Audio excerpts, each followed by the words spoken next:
mbokk yi ñu ngi leen di nuyu kenn ku nekk si turam ak santam ñu ngi rafetlu lu baax seen ànd ak programme bu Ferlo FM 94.0 ak 3w.jolofactu.com mbokk yi dañu ko baaxoo di ko ànd ak yéen ci seen émission pencum Jolof tey tamit mbokk yi ñu ngi wéyandi balaa ñoo door nag ñu ngi am mbégte bu baax ak kontante di ñaanal mboolem ñi nga xam ne ñii fekke nañu at mii di at mu yees di 2016 ñi nga xam ne fekke woon fi tamit ñu ñaanal leen yàlla xaare la aljanna tey nag mbokk yi gannaaw ba ñu gërëmee ñi nga xam ne ñoom la ñu lënkoog ci liggéey bi mu mel ni Samba Geladio Ba di directeur bu Ferlo FM ak El Hadji Daouda Diaw di moom itam promoteur bu Jolof Actu ci liggéey bu rafet bi nga xam ne bii ñu ngi koy def di ko fésal li nga xam ne mooy waxtaan wi ñu leen ci gërëm di leen ci sant bu baax ci premier numéro nag mbokk yi seen émission pencum Jolof tey ñu ngi ci am mbégte bu baax dalal ci monsieur le maire Goriba nag mooy maire bu commune bu Mbula mooy tamit secrétaire général bu fédération bu Mbula ci URD bi waaye it nekk membre au niveau national ci bureau boobu di URD monsieur le maire ñu ngi lay nuyu am mbégte bu baax dalal la ci premier numéro ci 2016. jërëjëf Dame ñu ngi nuyu mbokki Sénégal ñu ngi nuyu mbokk département de Linguère comme ni nga ko waxee ñu ngi sant bu baax rajo bi nga xam ne mooy Ferlo FM ak seen site bi nga xam ne Daouda moo ko yore di wax ni ñu ngi sant yàlla bi nga xam ne def na tey ci at mi di atum 2016 ñun njëkk nekk ki nga xam ne moom la njëkk invité ci émission bi loolu ñu ngi ci sant yàlla bu baax a baax di la ci sant yow kéemtulaay kattan di aussi wax auditeur Ferlo FM ci département de Linguère yëpp ñu ngi leen di ñaanal atum jàmm at mi nga xam ne weesu na yàlla na bii di ñëw gën ko di ko gën fuuf ci anam yëpp yàlla na nekk atum xéewal yàlla na nekk atum wér-gu-yaram yàlla na nekk aussi at mi nga xam ne dafa dolleeku ci mbirum économique yàlla mën na ko ñëw yàlla nañu ko yàlla defal ko bépp jullit. monsieur le maire tey boo dee alpulaar ba pare di làkk wolof bu seet nii tey ñu xam ne Jolof pulaar ak wolof ñoo ko séq lii ndam la de. waaw loolu de moom dëgg-dëgg ku ko gëmul rek yaa ngi nax sa bopp. Jolof pël bi ak wolof bi benn bopp la kenn mënu ko xar yaar moo tax sax damay faral di sànni xeer bépp jolof boo xam ne wolof nga ñi lay làkk pulaar nga naan dégguma te di ko defee avec un ton ferme wala ñi lay làkk wolof nga nekk pël nga naan mi nanaani loolu je pense que rafetul te parce que amul benn jolof bu déggul pulaar amul benn jolof bu déggul wolof comme man rek ni ma mel noonu la ñëpp mel te loolu man suma fierté la def yaakaar naa fierté bépp doomu jolof la war a doon min komi wona pullo kono komi ceerno yarde ɓiddugal an noon ka ceɗɗo kono noon ɓiddugal ngal kam a yari ngal ɓay tan goonga o pulaar mo kalata kam kala mo haalimi ɗan ndeke jarɗo ɓiddugal hayso wona pullode d'accord ɗum moƴƴe jolof naaɓe noon voilà monsieur le maire Goriba comme yaa ngi njëkk door ci li nga xam ne moom mooy émission pencum Jolof bi yaa ngi ci doog a bokk xëy na ñu bëri xam nañ def mais suñu sañoon xëy na ñu gën a xam kan mooy Goriba ndax gone yi wala sax mag ñi dinañ ko mën a jëfandikoo bu baax. waaw comme ni nga ko waxee de man Goriba laa tudd maa ngi judd ci commune bu Mbula yàlla def na aussi foofu la defee suma njàng mu njëkk mooy li ñuy wax cycle primaire.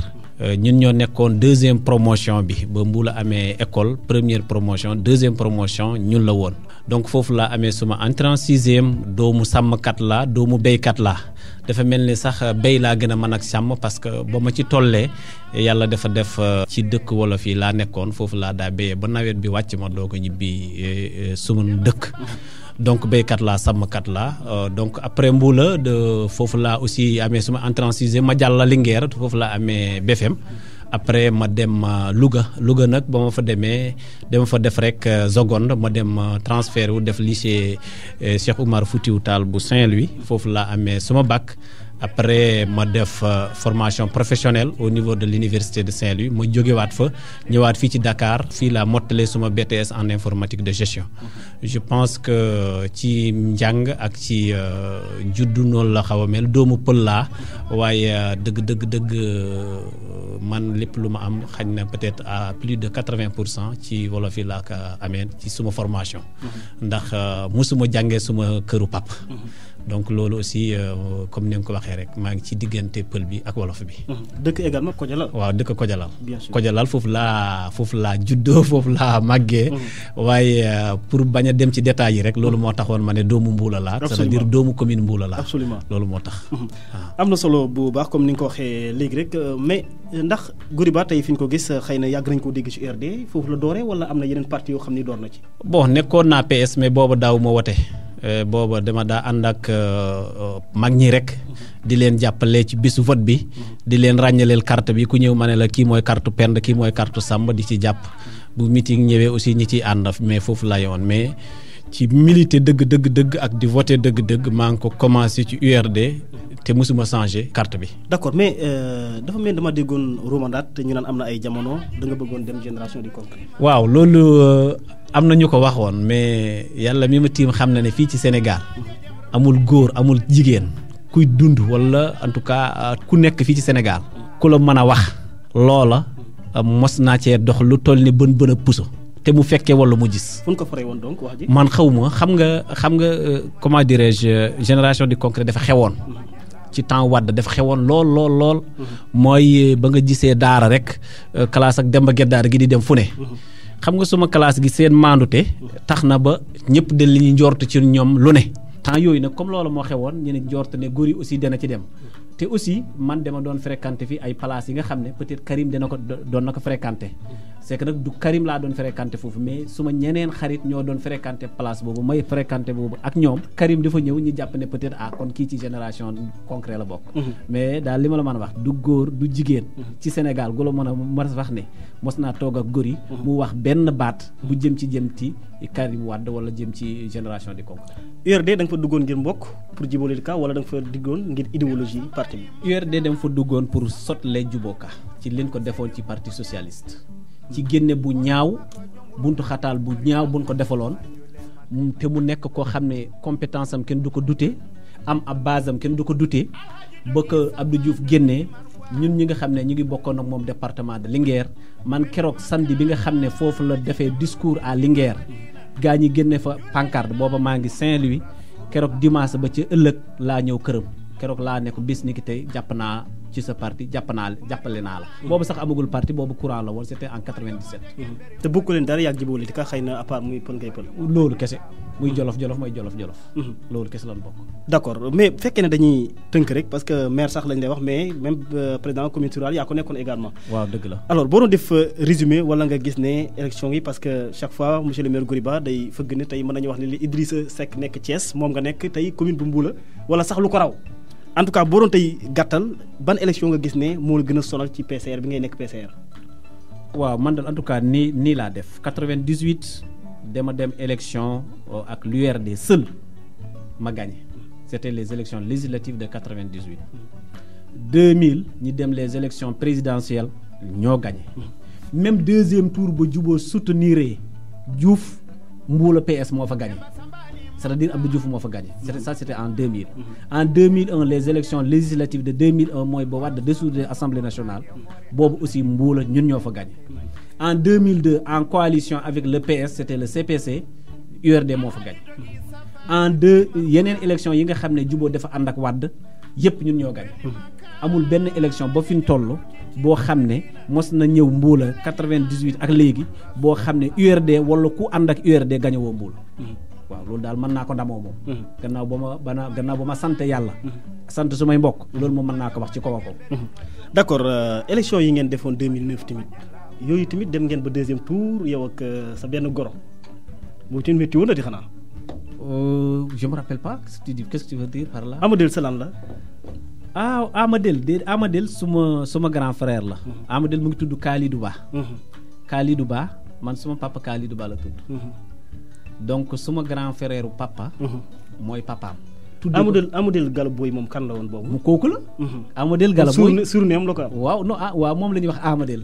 mais mooy Kalidou. Kalidou mooy turam moo nekk ci ay kayitam. Kalidou suma papa lañ ko tuddee man suma papa Kalidou Ba la tudd.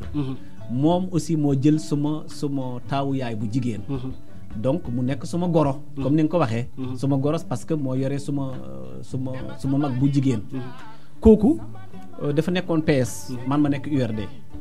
yàlla def mu bayi PS demaat PDS. man tim coalition am diggante PDS ak URD en 2009. absolument mais moom il n'a jamais été candidat.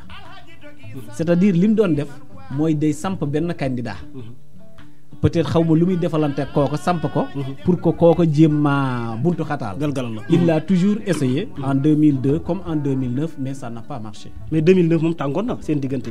2009 tàngutoon de 2009 xam nga lan la woon. amutoon médiation bu am ci biir ak mbokk bi nga xam ne non 2009 dafa dem wane dafa def wut faux certificat de mariage pour jéem maa génne ci conseil bi.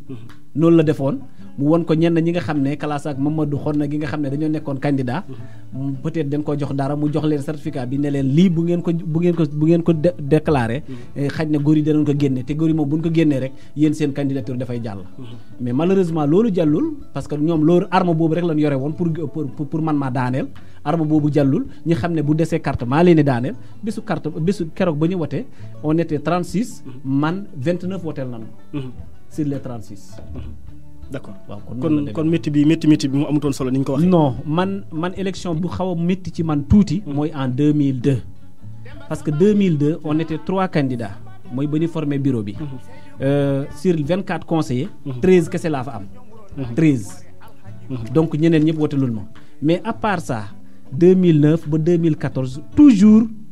damay am plus de 90% des conseils ñoo may woteel même élection 2014 bi weesu nga jéggal ma ci ni mu absolument oui anticipation waaw ñun coalition Déggoo Liggéey Jolof ñu ngi amoon 31 conseillers sur 40 et pourtant man 35 conseillers ont voté pour moi 35 ça veut dire que man ay conseillers APR sax woteel nan ma loolu boo maa ngi ciy sant yàlla donc dafa mel ne waa doomu Mbuula yi daal dafa mel ne mériwul ma daal alors 2014 wax nga ko mais tamit ñii jàpp ne Ablaye Ndongo également moom jàpp ne bokk na ci pion ñi wala ñi nga xam ne ñi tey xëy na mën nañoo bokk ñi la galgal mais buñ demee ba dernier moment mu daal di retiré wala mu am nu mel da ngaa gisanteeg moom wala dafa dem ngeen def nga gañ ko non Ablaye dafa xam Mbuula trop maak moom ñoo nekk ndoon URD dafa xam Mbuula lool bu élection jubee bu defee ay investigation rek day xam kan mooy gagné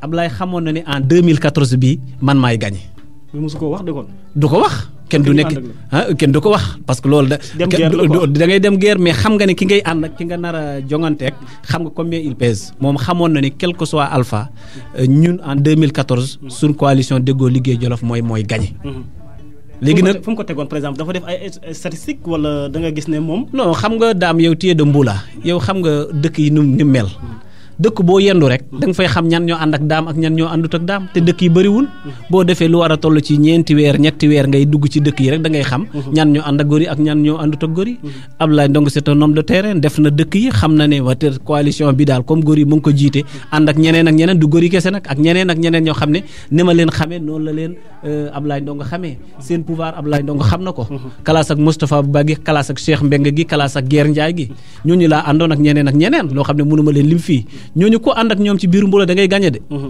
d'accord mais Ablaye Ndongo moom amul fu ngeen gisante wala sax am loo coppati. Ablaye Ndongo dañuy gisante guddeeg bëccëg. Ablaye Ndongo dañoo bokk avant parti di xew. dañoo bokk ci ndey bokk ci papa dañuy gisante guddeeg bëccëg.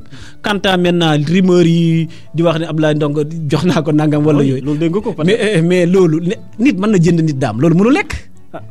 te Ablaye Ndongo aussi du nit ku tuuti. politique la ñuy wax rek. du nit ku tuuti Ablaye Ndongo mën na ma jàppale ci teraanga ak ci teddaanga parce que loolu la def bon demee ba nga xam ne ñun dañoo gagné ñu am 31 conseillers moom def ma woo ba ma ñëw ma ne ma man de en tout cas xamal ne da nga am 31 plus 1 conseiller de l'APR man yow laa jàppale. te sans condition. la yaakaar naa loolu aussi ku bëgg nit ñi liggéey noonu ngay def mais doo wax rek ni nga gagné ak nga ñàkk gagné daal man duma ànd ak yow moom xam na ne bu ñun bon gagné daal nangu na ne ñun gagné nan nangu na ànd ak ñun nangu na ñoo jàppale ñeneen ñi nga xam ne nag ñu ngi fii ñoom dañoo ne rek ba ilaa yow mi diin rek ñoom nag ñu ngi foofu quant à maintenant ñu nga xam ne ñu ngi wax ni joxante na ak Ablaye ñu ngi tooñ Ablaye Ndongo di ma tooñ parce que dara gënul ñaaw nga yëkkati kaddu di ko jëmle ci nit danaa nit da nga koo jënd nit kenn mënu ko jënd léegi xaru Jolof sax kenn mënu ko jënd wax mais xëy na da nga ko démentir fenn wala ngeen taxaw waxtaan ci wala tax wala tey laa la ko njëkk a laaj tey nga ma ko njëkk a laaj te loolu dégg nga ne askan wi di ko wax. kenn musuma ko xam non dama dégg ne am na benn paa bu ñëw adit di xëccu di ne day dóor Ablaye Ndongo parce que Ablaye Ndongo génne na doomam ci liste bi. après ñu ne Ablaye Ndongo li tax mu génne kooko peut-être góor yi moo nekk génne ko ma jox la nangam. man noonu laa ko déggee. sama benn xarit moo ma wax loolu. ma ne loolu amul. man mënuma am puissance su benn conseiller boo xam ne wala benn nit boo xam ne dañ ko investiroon ci biir liste APR. nit booba ma am influence boo nit ko di koy dindi déedéet waa APR ñoo xam ne kii jugé nañ ne war mën na deñ wala mënul deñ yaakaar naa ñi nga xam ne Ablaye Ndongo da leen dindi xaj na dafa calculer par rapport ak ñi des ci liste ba. mu xam ne ñii kat pesé woon lourd. wala buñ pesé tim ñeneen ñi des ñoo leen gën a diis. te ñëpp mënuñu ci nekk c'est une liste de 40 conseillers uniquement te il paraît que ñoom dañoo defoon 46 conseillers. jox une liste de 46 conseillers jox ko Ablaye Ndongo ne ko yóbbu ko yang-yang parce que il n'avait pas les bonnes informations pour ñoom Mbuula 46 conseillers la Ablaye ba mu demee ba yang-yang ñu xamal ko ne Mbuula 40 conseillers la il a appelé certains parmi ces conseillers pour leur dire que ñun ko suñu liste bi ndek 40 rek ñoo mën a dugg. am na sax ñu ko wax ne léegi nooy def mu ne leen man kay loolu laa leen rek mu ne da ngay seet ñoo dindi rek ak ñoo béy mu ne force ma dindi de. ci loolu nag la dindi ma Samba ak ma Demba. d'accord peut-être ba mu calculer ba xam ne ñii. bu leen dindee xañ na yàqu-yàqute bi bu dindi woon ñeneen. xañ na au lieu que ñuy am ay 9 conseils bu wutul ay 5 wala 2 wala 3 la ñu am. kon choix bu baax la def pour yow baax la def d'accord xam naa du ñàkk ne dinañ am beneen jëmm jawoon boo xam ne dina waxtaan ak moom.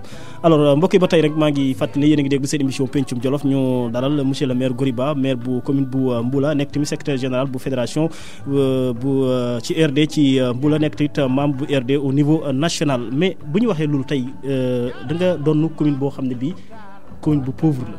dëgg la nañ ko wax nag. dëgg la dama xamul nag man yow lu tax nga xëcc pour jël ko te bëgg résultat boo bëggee résultat fan nga yaakaar na nga jëlee résultat. jërëjëf Dame xam nga li nga xam ne yow da nga koo donn loolu waroo koo dow waroo ko ragal muy yow muy ñun ñëpp ay doomu Mbuula la donc foofu loon juddoo ñàkk doole gi Mbuula ñàkk doole du warul tax ñi naan Mbuula nan ko dow mën naa dem milité ji Daara wala naa dem milité ji Linguère wala naa dem Dakar loolu mooy li ñuy wax dow res man dama ciy sóobu dugg ci fexe nag li ma fekk mu néew doole ma fexe nag jëggaani ay doole yi nga xam ne danaa ko yokk ci biir Mbuula bépp nit boo xam ne jàpp naa ne mën na indi dara ci àddina bi foo mën di nekk te ma mën faa dem danaa jokkoo ak yow pour nga indil Mbuula dara pour que point A bii ñu nekk tey nga xam ne Mbuula peut-être day peser peut-être 40% ñi dem fii ak beneen point B ba nga xam ne Mbuula peut-être dana peser peut-être 80%. man loolu laa xalaat ne bépp citoyen normal noonu la war a réagir moo tax ma réagir loolu. mais tey boo doon def benn bilan xëy na sax du yomb nga def bilan ñi nga xam ne ñoo fa nekkoon PCR ñoom Moussa Sy nga xam ne moo ci mujj sax xëy na ak ñeneen ak ñeneen ak ñeneen ndax ñoom itam def nañ ay jéego yoo xam ni lu xel mën a dal la ba bañ lay jox lenge yi fekk tiitoo woon. waaw xam nga toujours dama daa faral di wax ni Moussa Sy su ma ko waxee ñu bëri wax na suma li mu nekk suma nijaay moo tax. Moussa Sy def na jéego yu rëy ci développement wu Mbuula am naa fa ay partenaires yoo xam ne ci gannaaw yàlla ci loxoom la ñëwee te ba mu demee aussi foofu la leen bayee ñu continuer di développer Mbuula mën naa citer la CISV mën naa citer yeneen ay kuréel yu mel ni ACRA ak ñoom ñooñu foofu laa leen fekk te moom moo leen fi indi te def na lu bëri ci biir Mbuula sant yàlla sant Moussa Sy sant ONG yooyu donc am naa lu ma doon ci moom waaye dëgg-dëgg bëriwul comme ni nga ko waxee moom dafa tonnoon un terrain vierge mais au moins Moussa Sy tey bu ko neexee tey mu ne case de santé Mboynaan moom moo ko tabax dëkk bi nga njëkk gën a xam am na benn classe bu vétuste bu fa nekk moom moo ko tabax par le biais de ce projet là muy CSV benn classe Mboynaan ak benn classe noonu la ko defee nag feneen y en a une autre classe à Mbéyeen y en a une classe à Mbay Awa une classe à Koyli y a la case de santé de Mboynaan y a case de santé de Mboylañ Bulbe de Belel Dula de Belel Dobal yii au moins lu ma ñàkk xam yii moom mën naa wax ne amu fa woon ba fa Moussa Sy ñëwee la fa am donc man ci loxo Moussa Sy laa ko doon. am na bilan bu baax donc. waaw en tout cas mënu ma wax bu baax. mais en tout cas def na ay jéego. dëgg-dëgg. d'accord mais li ma la wax ressources yi foo jëlee yow par exemple bi nga doon mbir mi. waaw yàlla def en tout cas ressource propre moom locale. daanaka ñun doonuñu ko fekkuñu fa dara. à part loolu ñuy wax impôt wala taxe rurale te loola waa Mbuula doon ko fay daaw ñu fay impôt am na benn at mépp ñu ngi fayeeku 350 000 at mépp ñu ngi fayeeku 350 000 loolu donc da lay wan ne ressource locale amul waaye nag nit ñi buñ la falee loolu dañu lay wax ni li nga xam ne ñun amuñu ko dañoo bëgg nga wuti ko ci loolu laa dem projet ak programme yi nga xam ne dañoo nekkoon sur des programmes et projets de l'État ma dem jokkook ñooñu ba signanteeg ñoom ay convention muy lu mel ni PNIR muy lu mel ni AFDS muy lu mel ni PNDL ñooñu nag ñoo dem ba vraiment lépp loo xam ne ñu ngi ko doon def ci Sénégal mën naa wax ni def nañ ko Mbuula bu fekkee ni ñu ngi doon tabax ay classe Sénégal tabax nañ Mbuula ay classe fekkee ñu ngi doon def indi ndox indi na ndox fekkee ñu ngi doon indi case de santé lépp loo xam ne daal programme yooyu ci seen compétence la woon fexe naa ba ñoom def nañ ko ci biir Mbuula. d'accord mais bu fekkee lu jëm ci wàllu marché yi monsieur le maire xëy na danaa wax Mbayaw mi ngi fonctionné mais marché bu Mbuula également marché bu am solo la woon de. waaw Mbuula dama fekk muy mais c'est jamonoy Moussa Sy la bien sûr. waaw xam nga Moussa Sy moo ko créé woon. absolument je sais. Moussa Sy moo ko créé woon. mais man dama fekk muy sukuraat. mais lu tax mënoo woon koo yëkkatiwaat donc. dafa am benn gàllankoor bu rëy bu ci nekkoon. xam nga Mbuula gannaaw bi mooy le côté nord. yàlla def nag at yooyu dex gi di dow. ba dex gi di dowee kenn sawarul dem Mbuula. parce que pour nga dem Mbuula même boo jógee Mbayaaw da ngay wiiri ba dem ba. Mbëlëxe wala pont Mboy naan ba. ça veut dire que nit ñi donc kenn sawarul dem Mbuula parce que dex gi moo tax woon. moo tax ala wiiri boobu nag ngay dem ba Mbëlëxe nga jaralul nit ñi kon ñu dem rek marché Daara. finalement bu marché Mbuula jotee le samedi doo fa gis kenn lu may doomu Mbuula. loolu nag moo ko rey xam nga nit ñi aussi. bu nit ñi toogee benn at ñaari at affaire bi fonctionné wul rek kenn duutu fa jëm ku am sam xar da ngay koy jëmle Amaali wala nga jëmle ko Mbayaa wala nga jëmle ko feneen mais retombé daana ci am ba nga jëriñu si wala non en tout cas man fekkuma marché ba di apporter dara sincèrement ci commune ba fekkuma mu fay apporter dara mais je sais que marché ba nekkoon na marché boo xam ne doon na xumb am na ay nit ñi doon jóge yeneen village yi te ñëw foofu waaye ba dex gi commencé dox dafa mel ne dex gi dafa dagg diggante Mbuula ak yeneen dëkk yi parce que xam nga dëkk yi féete côté bët Saalum Mbuula bëriwul bët gànnaar gi moo gën a bëri mais ndax taxaw nga pour suqaliwaat ko pour tabaxaat ko waaw ñu ngi jéem mais il faut ñu def benn étude de faisabilité benn étude d'impact ndax kii buñ ko defee day ban njëriñ la mën a indil population bi ban njëriñ la mën a indil commune bi buñ ko defee ba xam ne effectivement lii am na njëriñ bu boobaa danañ taxaw pour dundalaat ko pour suqalaat ko mais ndax da nga yaakaar ne da nga def gëstu xool ne jëriñu toon lu bëri askan wa waaw man dama jàpp comme ni ma la waxee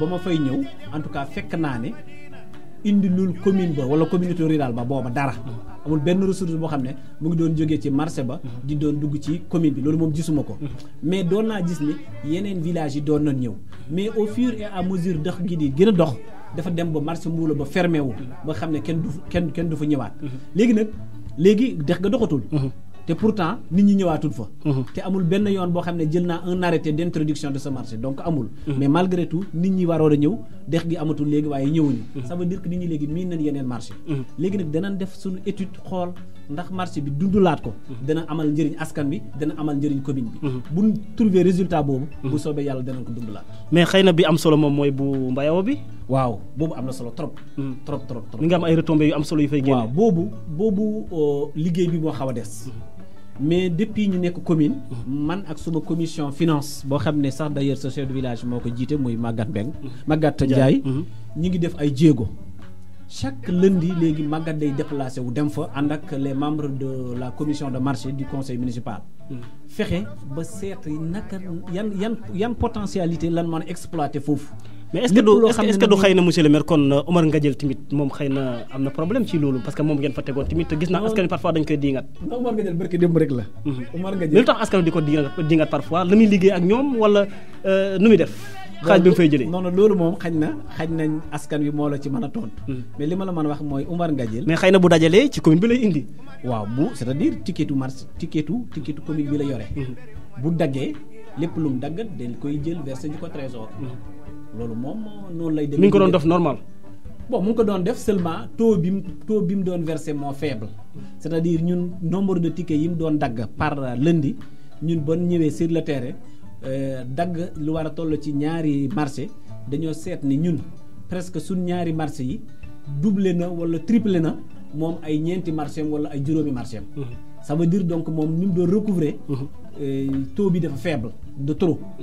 loolu nag d'ailleurs loolu moo tax suñu commission finance xëy na jox na leen explication bon surtout ñun liñ constaté ñun bon defee évaluation ñun liñ gis mooy ne liggéey bi du liggéey kenn nit parce que dafa am foraay bi am aussi marché bi munoo nekk ci xar yi nga benn xar bañ laa raw nga nekk fële ca marché ya benn jaaykat bañ laa raw parce que ñun recette yéen fa am li tax ñu am ko ba ñëwee dañoo jël benn collecteur ñu bay ko ci marché ci foraay bi ñu jël beneen collecteur wala ñoom màggat ak secrétaire municipal bi ñun ñëpp ñu ànd keroog man sax juuti naa de ñu dem ci commerçant boobu nag ban ko defee ba ngoon vraiment ban defee évaluation fekk nañ ni vraiment xaalis bi dugg na donc premier problème mooy insuffisance de personnel mooy jàpp na ne liggéey bi moom da ko bëgg a def moom dong waaye moom dong attunu ko moo tax je pense que à partir de ce lundi ci yónnee naa fa màggat nee naa ko na seet pour ñu wut beneen collecteur boo xam ne dafay chargé wu uniquement ci marché bi nga xam ne mooy da koy gunge kon ci liggéey mais du caagu na da ngeen nga tegg Omar Ngadiel non kenn teggiwul Omar Ngadiel sincèrement kenn teggiwu ko d'accord mais Mboynaan tamit amoon na marché moom itam xaw ma ndax yaa ngi koy rappelé déet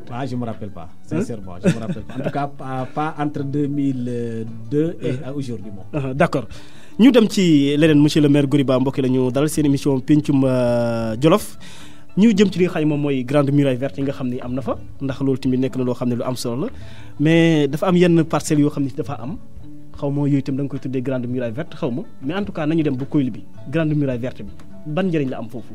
waaw jërëjëf daam grande muraille benn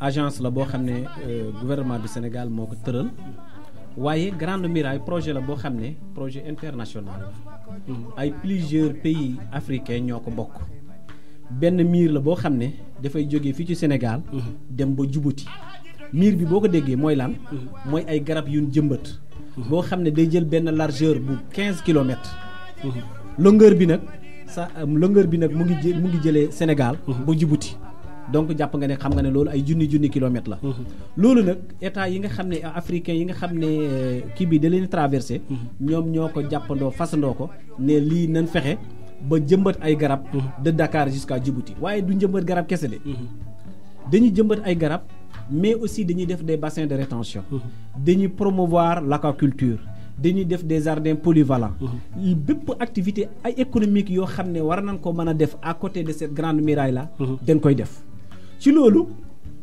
ñun lañ bind le ministère de l'environnement ñu xamal ko ne bëgg nañ comme grande muraille dafay jaar biir Mbuula dafay cof ci Mbuula bëgg nañ yenn activité économique yi ñu def ko ci biir Mbuula ci loolu la ñu répondre ne c'est possible ñu def benn jardin polyvalent à Koyli Alpha jardin ba nag mu ànd yàlla def ñaanu sëriñ bi ànd ci sëriñ bi nangu ko population bi nangu ko sëriñ bi ñaanal ko mu nekk te jardin bi nga xam ne amul fenn ci zone yi nga xam ne ñi ngi ci biir ci tracé grande muraille boo xam ne mu ngi doxee ni jardin Koyli Alpha doxee. en terme d'emploi ci wàllu xëy lan la fay jur. ba fa ministre bi ñëwee nee nañ ko téeméer ak juróom fukki jigéen ñu ngi fay xëy. jigéen yooyu nag jàpp naa ne ay jigéen ñu mag la ak xale yu ndaw ñoom ñoo fay xëy ak xale yu góor yi nga xam ne waxuñu limba mais ñooñu ña nga fa ñoom tim ñoo leen di jàppale ci plan yi ñoo leen di jàppale ci arrosage bi ñoo leen jàppale ci yeneen yu bëree bëri. te ñooñu ñëpp ci commune bi lañ bokk. ñooñu ñëpp ci Mbuur lañ bokk. amul kenn koo xam ne génn nga commune Mbuur.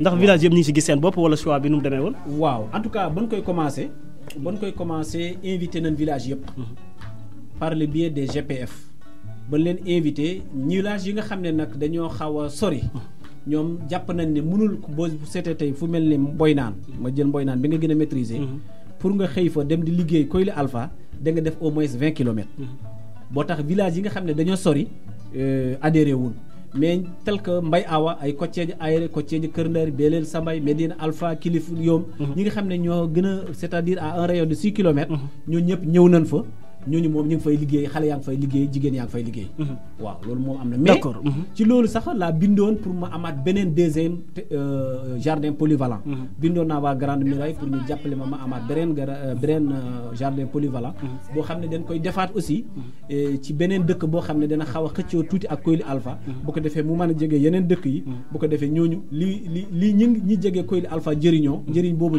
bin am ñëlee tim ñu mën koo am mais parcelle bi nga bëggoon a def kamb tamit ba yàgg Birame Ba le maire la mais monsieur le maire Goriba suuf di ko neex quoi mi ngi dagg rek suuf si di wéy. non ma xamal la nag daam yàlla def na ba ma nekkee PCR ba fi ma toll sëf ba Wade waxee nan def la Guana mooy buñ gisee ay nit ñi nga xam ne war nañ mën a travailler la terre te ñu adressé ñu ay demande nan leen may à part boobu mosuma may kenn suuf te ñooñu tim ba leen joxee ñu toog 2 ans defuñu fa li fa war dem ko désaffecté yóbbuwaat ko baywaat ko mu nekk ci dans le domaine national donc bu kàmb bi foofu laay ñëw xam nga li nit ñi xamul ñiy joxe terme boobu li ñu xamul moo di ne toujours c'est dans le cadre de la grande muraille verte ni ma la ko waxee bande boobu ma la wax 15 kilomètres de large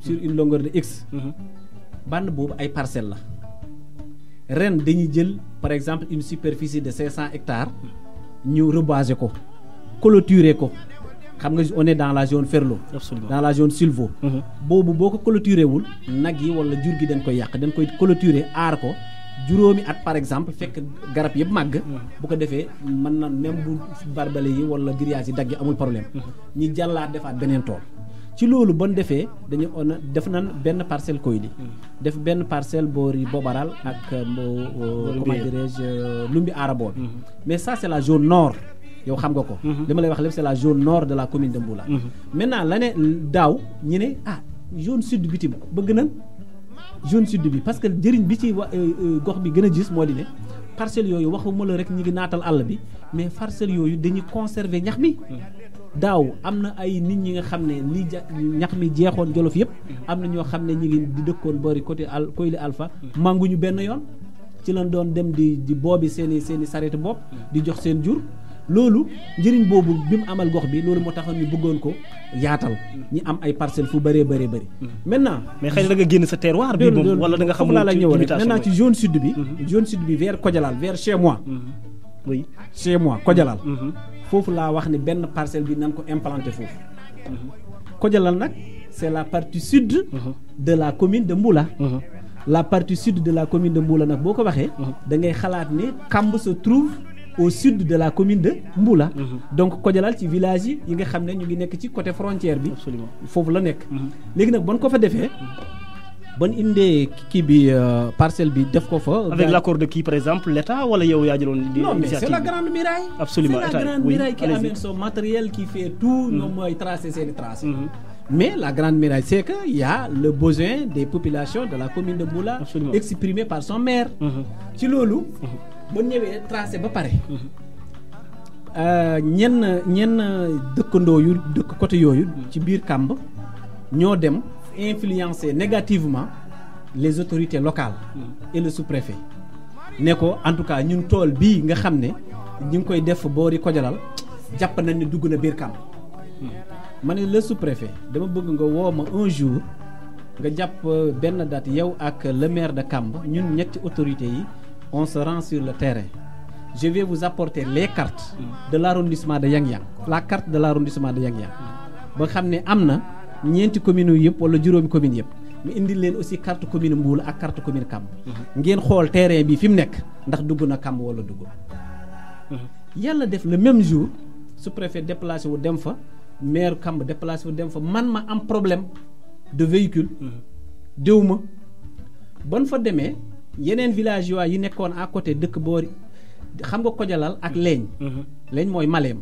xam nga Kodialal ak Leeñ ça fait au moins 13 kilomètres benn waay bu jógee Leeñ de moo ñëw ba Kodialal di wax ne Kodialal gii ci biir Kamb la bokk muy c'est à 6 kilomètres de Kodialal benn waay bu jógee muy ànd ak le maire aussi dem ba foofa ne fii ci biir Kodialal la bokk man nag ba ma ñëwee ba ñoom ba waxee loolu ba pare sous-préfet jël information yooyu man ti ma jël sumay carte ak yëpp dem gis le maire de Kamb man carte le maire ça c'est des cartes venant de l'ANA l'agence nationale de l'aménagement du territoire ñoom ñoo sa commune fii la sama commune fii la ma woon ko sous-préfet ma ne ko donc suspension yooyu ngeen waxoon na ko grande muraille suspendre dama bëgg ngeen lever cette suspension là ñi am benn comité local de développement benn CLD à Mbalaxe j'ai répété la même chose devant le sous-préfet et devant le maire sous-préfet sax wax keroog ne man yëguma ko woon nii xamewuma ko woon nii keroog la wax ni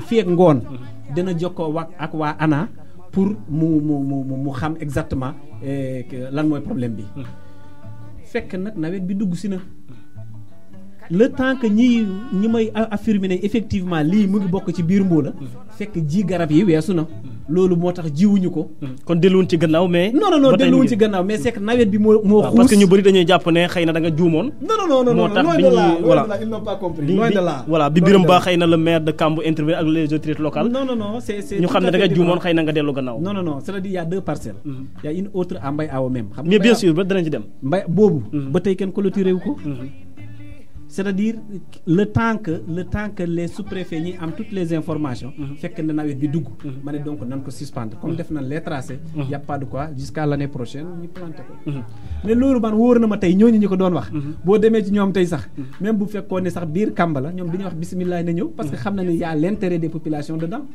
mais d'accord mais bu fekkee ne bi nekk côté Mbéyeen tamit nag ok bon les gens parlent de Mbéyeen mais c'est pas côté Mbéyeen c'est côté Kilif oui Kilif ça c'est toujours dans le cadre maanaam Kilif la gën a jege ci Mbéyeen ci biir Kilif la nekk absolument oui waaw loolu la léegi loolu aussi ci activité Grande Muraille verte moom song na Mbula de waaw c'est-à-dire loolu mooy agence bi nga xam ne moo bëgg a développer Mbula oui partenaire bu am solo dafa bëgg a def lu ñuy wax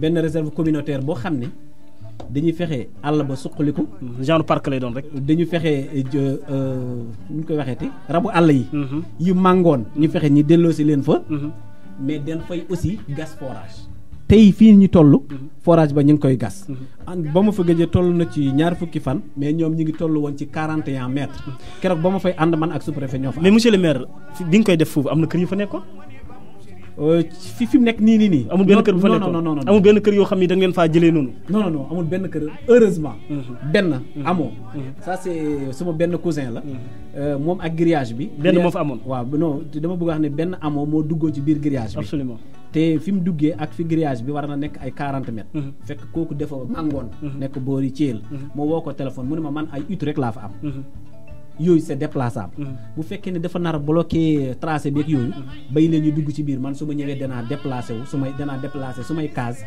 indi leen foofu ba ma ñëwee man suma bopp jàppale naa ko financièrement Grande Muraille jàppale na ko ci may ko ay bant jox ko oto mu dem jëm Touba jëndi ba léegi il est très content te aussi li ñu jàpp moo di ne kooku yàlla bu defee ba emploi am il sera parmi les premiers à être employé dans cette réserve là mais ban lañ jëloon grillage bi moom non jëluñu ko dañ ko dagg c'est toujours cette réserve là c'est-à-dire dafa am ay booy man je suppose que xam nga booy sàmmkat yi foo leen gis ñu ngi yore jaasi loolu yow xam nga ko absolument oui ñoo dem ci yenn partie am yenn partie bu ndagg côté sowu jant bien sûr waaw côté ouest foofu léegi nag bon ko daggee xam nga foofu bon ko daggee léegi ñun ñu def constat bi waa Grande Muraille ñëw réparé nañ ko alhamdulilah mais bi ñu koy réparé lu tax nga convoqué ay chefs de village yu exactement très bien pertinente question xam nga waa Grande Muraille dañoo wax seen agent bi nekk Koyli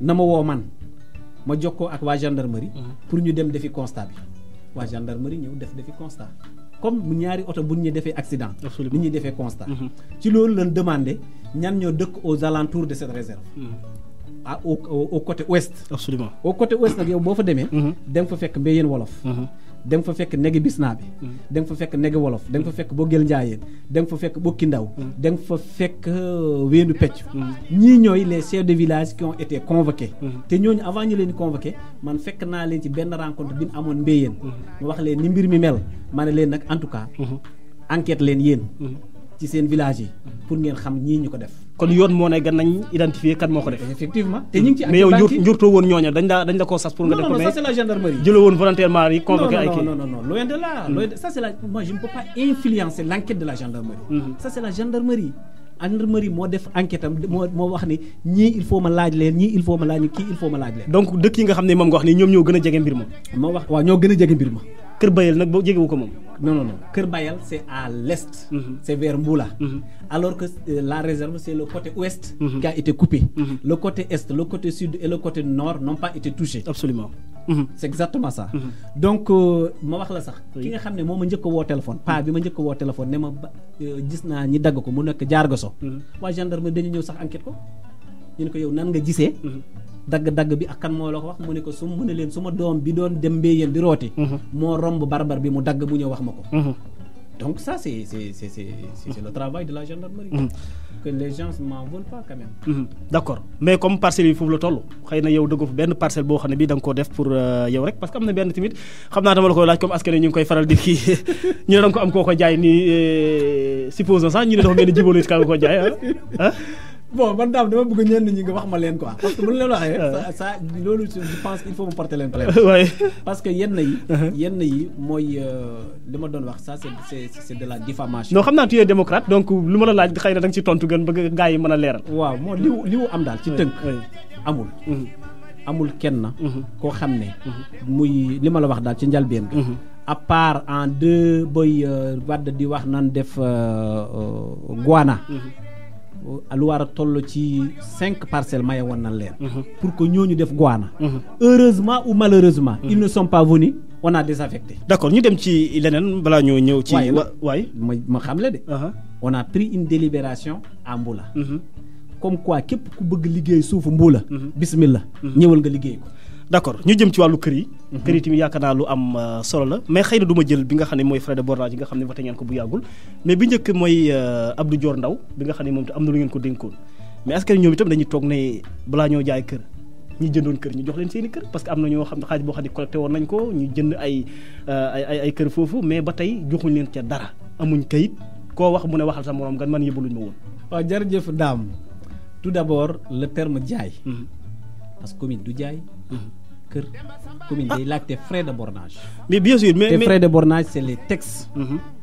ñoo ko régir. ñoo ne booy def lotissement dafa am lu ñuy wax frais de bornage. moom la laaj. loolu nag am nga droit laaj ko ñi nga xam ne ñoo war a nekk les potentiels bénéficiaires. c'est le conseil rural qui le fixe ou le conseil municipal qui le fixe. d'abord mais situation bi nu mu demee woon. foofu laa la bëgg a wax ne. xam nga ba nekkee communauté rurale. ci la nit ñi di ñëw ci commission domaniale.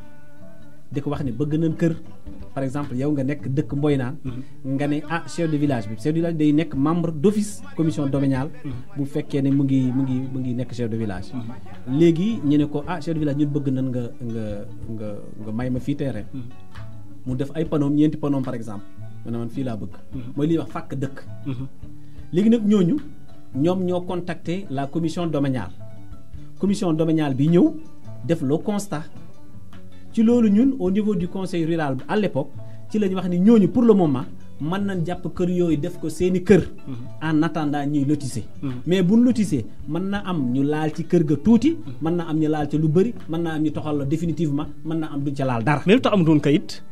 mais mënul am kayit parce que lotisser guñ ko. lotisser guñ ko. xëy na loolu moo nekkoon moo tax ñu ne dañ leen a jaay nii. xëy na buñ wax ni dañ leen a jaay. jaay waaw d'accord. jaay boobu moom il faut. je me rectifie d'accord il faut mu deñ. d'accord léegi nag ci loolu nag. ba ñëwee ñun en 2014 ci lañ wax ne ñun nag léegi on doit être moderne nag mooy lan nan fexe lotisser communes yi. lotisser yenn village yi am na yoo xam ne lotisser woon nañ leen. mais yin kër yin parcelles yin lotisser woon yëpp dëkk nañ leen. donc il faut mu am extension. am na ay dëkk yoo xam ne kenn mësu leen a lotisser donc yooyu il faut mu nekk nouvelle création de lotissement. ci programme boobu la nekk ñu def un appel à tous les chefs de village. à toute la population de Mboula ñu ne leen léegi képp ku bëgg kër. Mboula xamal ne ñun jël nañ benn délibération boo xam ne mën na la may kër bu 30 sur 30 mètres. donc 900 mètres carrés.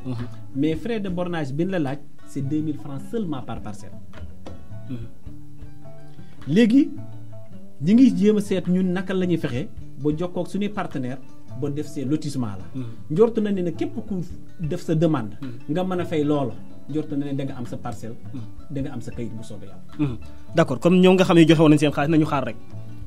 bon xam nga loolu sax yow yaa ko wax. mais man am na un jour am na ku ma ci interpellé. ma ne ko man. dama bëgg ngeen ñëw ngeen defal ma la situation. ce dont je suis sûr. mooy amul kenn koo xam ne communauté rurale bu Mboula dagg loolu na la reçu bu 10 000 francs wala bu 5 000 francs wala bu 15 000 francs te joxuñu la parcelle. bu fekkee ne kooku am na ñëw adressé wu ak man. képp ku ko mënoon di def man danaa fexe kooko fekkee da nga yore xaalis jàmbur danaa fexe jël xaalis boobu jox seen borom wala jox leen parcelle bi nga xam ne moom moo nekkoon seen demande. d'accord mais ñoom koy wérante wul na gis nañ seen i parcelle ngi nii mais est-ce que c'est fiable ba nga xam ne bii lan mooy firnde la ñoom moom pàq yi. waaw bon pour loolu. mooy li ma la wax lotissement mu amagul. oui. fàkk dëkk moo fa am. lotissement amagul. bés bu lotissement amee. ci la ñuy wax ni Dame Ndiaye. parcelle numéro 5 à Mboyna. moom moo ko woom. ñu defal la sa titre. wala ñu defal sa attestation. loolu noonu la war a demee. loolu nag parce que techniquement nous ne sommes pas encore prêts. pour mën a def lotissement bi. bés bu ñu paree techniquement avec tous les services. concernés bu boobaa dinañ def lotissement bi te bu boobaa kenn ku ne nga am sa parcelle. d'accord mais bu jëmee ci li nga xam ne moom mooy wàllu mbay mi ak càmm gi nga xam ne ci la suñ commune bi sukkandiku wala ci la département bu Linguère sukkandiku wala ci la Sénégal sukkandiku. alors li ci gën a mujj xëy na tamit nag ñenn ñi wala da nga yaakaar ne dañoo nekkoon demande sociale boo xam ne bi xëy na am na. alors même bi ngay campagne ñenn ñi jàppoon nañ ne daa nga ko faral di wax da nga gën a moderniser mbir meeg yooyu mais bi nga faloo wala ci bërki Dembo Ndiaye yàggul mu ñëw ci li nga xam ne moom mooy wàllu càmm gi d'abord wàllu gurgur sax da nga ko waxoon na da nga ko fiy dindee. loolu nag xam boo ko dimbee lan nga koy remplacer. très bien foofu lay commencer Dame. bien sûr. gurgur du man maa ko dindi. yoon moo ko dàq. Dame. xam nga am na police am na gendarmerie. absolument. de l'État. est-ce que yow mën nga créer gendarmerie à Boyna. non. c'est la même chose. dafa am lu ñuy wax fourrière municipale. loolu la texte yi reconnaître ne moom moo war a am. yow nag nga ne yow. tu es une municipalité, tu as la possibilité de créer une fourrière, de l'installer à Mboynaan, de parquer les animaux que tu veux, de les garder quand tu nga garder leen heure boo buggee. ku ñëw nga ne ko boo fayul nangam dama la jox. loolu mooy gurgur. gurgur le terme gurgur là. amul fenn fu mu am ci texte Sénégal yépp nag. mais bu la yàqalee nooy def. exactement loolu xel la parce que mooy tooñ mooy boroom juróom rëcc na. volontairement wala involontairement dem na ci toolu Dame Ndiaye yàqal na ko loolu yoon li mu wax mooy les services compétents ñoom ñooy ñëw xayma li jur gi yàq foofu. ñan ñooy services yi. services yi mooy les techniciens de l'agriculture. ñoom ñoo mën a xam ne effectivement sur une superficie X. bi nga xam ne dañ cee béyoon gerte gii li fi nag yi yàq. benn ngooñ bii buñ buddi ñaata gerte la waroon def ñoom ñoo koy xayma. moom la ñu tuddee les jàmbur quoi jàmbur yi. déedéet. mais mbula loolu moo fa am. maa ngi ñëw dama la wax ne li texte yi reconnaître. li yoon wax laa la wax. absolument oui. yoon lii la wax. mooy le service yooyu ñëw. mooy ki xam nga kan moo ko def ki ñu doon wax chef de serre. xam nga chef de serre à l'époque mooy benn agent boo xam ne c'est un polyvalent. mën na élevage mën na agriculture mën na lii mën na moom mooy ñëw bu ko defee bu xayma. mu ne nag yi kat yàq nan tool bi 20 000 francs na ko borom tool bi fay. loolu la yoon wax. bu fekkee ne da laa yàqal. d'accord kon ñan fa tànn nii ñu tuddee ay jàmbur nga xam ne ñett lañu doon wala ñeent bu yàq ñu dem léegi nag ñun. oui quand on était conseil rural. ñun ñoo ne Amboula bépp village boo xam ne béykat dañ faa nekk. dañ fay tëral benn commission. chef de village ba da cay daal di bokk. conseiller rural bi dëkk ca dëkk ba dafay dal di bokk. kin yàqal borom tool bi da cay dal di bokk. ki nga xam ne juróom dafa dugg ci toolu jàmbur da cay dal di bokk. ñoom ñooy seet beneen personne boo nga xam ne jugé nañ ne mën naa taxawaayam ci biir commission boobu dana am solo ñu dolli ko ci. ñu former benn commission. ci dëkk bu ne Mboynaan Mbuula Negeen et cetera. bés bu ñu yàqee toolu daam ñoom ñooy dem seeti. ñëw wax ci seen aqulaay taala ne ñun daal jàpp na ne ñun béykat lan xam nan tool. ñun sàmmkat nan xam nan. kii daal nagam yii. li mu fi yàq war naa fay juróomi junni. mais bu boobaa boo gisee nag yi sa tool da ngay jël yóbbu leen kër borom. wala nooy def exactement foofu dañ ne nag yi boo ko dàqee sa tool. da nga koy indi ci sa chef de village bi sa chef de village yow Mboynaan. nga jox ko chef de village. comme il est membre de cette commission là. moom mooy woon ak yeneen membres yi. moom mooy garder jur gi chef de village boobu. mu am droit garder jur gi. te am na droit garder ko au nom du conseil rural. mais xam nga ñëw amuñ mooy yu ko garder ñoom gurgur lañ ci daa xam ne mooy tëj. dëggul ma wax la nag foofu laa lay ñëwee man nee naa s'il doit y avoir de gurgur buñ ko tuddee gurgur na chef de village bi def géttam chef de village bi laa wax loolu laa wax na def géttam mu xam ne gétt gi géttu chef de village la mooy jur goo xam ne xamagun boroomam wala xam nan boroomam waaye boroomam ñëwagul nan ko vitee ba boroomam ñëw yaa ngi dégg waaye daam ci boppam wala dëkk ba seen bopp ñoom ñooy dajale ne nañ fi def sunu gurgur goo xam ne buñ dàqale parfois dañuy tëj jur ba jur ga dee fekk chef de village ba yëgul sax yow xam nga loolu wala ñu tëj fa jur ba boromam ñëw jël si ko ba mu dem fekk chef de village ba yëgul donc loolu du mbirum chef de village mbirum Masamba la ak Mademba ñoo ko def rek. d'accord mais bu fekkee ne bëgg bopp léegi bu fekkee ne chef de village moom moo am ab géttam waaw dugal leen ci ut ku leen ni sàmmi ba borom ñëw il a le droit mais xanaa boobaa da nga ko jox moyens yoo xam ne da nga ko def exactement xam nga jur buñ for den ne foo ko man di fore yow bi ko for ci appartient à un village for mooy nga jël jur boo xam ne xamoo boromam mais aussi bu fekkee da laa yàqal ñun li ñu wax ne mooy jox ko chef de village léegi chef de village moom moo ñu ko war a jox ñun nag bés buñ ko jotee rek mooy dugal nañ ko ci fourrière donc ñun ñoo war a construire des fourrières municipales au niveau de chaque localité ñun ñoo ko war a def bu ko defee bu ñu jàppee jur ñu dugal ko fa fekk ñun ñoo koy garder ñun ñooy fay gardien ba ñun ñoo koy jox naan ñun ñoo koy jox lekk lii la yoon wax d'accord mais fourrière yi nga xam ne wax nga ko tamit fourrière mën na am xaalis ci commune bu baax xanaa yéen a ngi xalaat pour tabax ko fenn nag ci Mbul ñu ngi koy tabax Mbula waaw d'accord mais bu ngeen ko tabaxeeti bu boobaa xëy na buñ jëlee nag wala fas wala moo xam xar wala bëy nit yor ko ba jaay jot bu boobaa kan mooy jaay wala kan mooy njëkk kan mooy priorité dama lay wax rek li yoon wax yoon def ne jur gi buñ ko jàppee juróom-ñetti fan te boroomam ñëwul ñi def publicité yi ci war ñi def affiche yi ci war ñëpp yëg ko nan ko jaay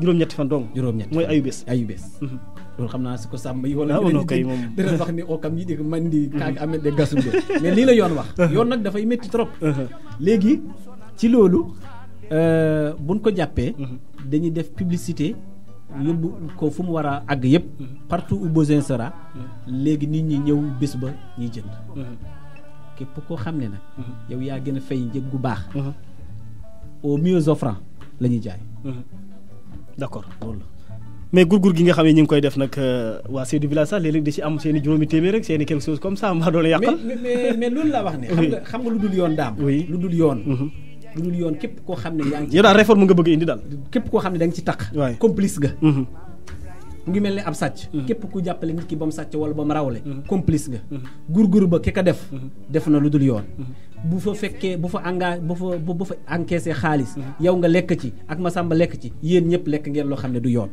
yéen ñëpp yoon da leen war a def ci biir donc loolu lu war a deñ la te loolu ay jafe-jafe la daam ay jafe-jafe la toujours man maa ngi doon atte diggante borom jur boo xam ne nagam dafa dee wala mbaamam dafa dee ci gurgur loolu pour mu bañ la dal boo jëlee jotal chef de village woo maire ne ko jur indil nañ ma fi nangam buy yàqu di am wala problème di am diggante maire la ak ki nga xam ne moom jur gi fekk yow soo yoon nekku ci bu ko kee commission booba ñu fa def ca dëkk ba doy na la na commission boobu dem xoolal la fekkee commission ba doyu la wool chef de serre wala keneen koo xam ne il est compétent mu defal la l'évaluation lii la yoon wax nit ñi nag daam il faut ñu xam ne dëkk bi ñu nekk du dëkk koo xam ne loola neex def dëkk bi ay loi ak règlement ñoo ko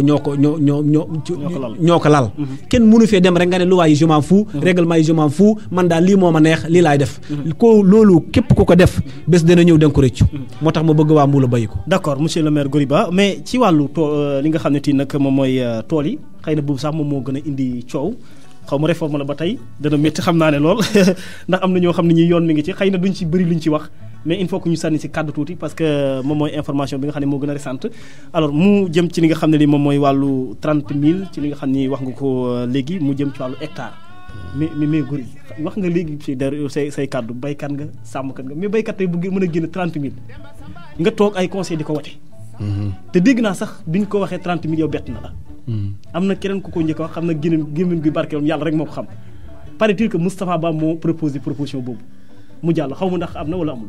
enfin de toute façon j'ai voté la délibération. ci kan la njëkk a génne ak kan la mujj génne man daal bokk naa ci ñi nga xam ne voté naa ko nangu naa ko.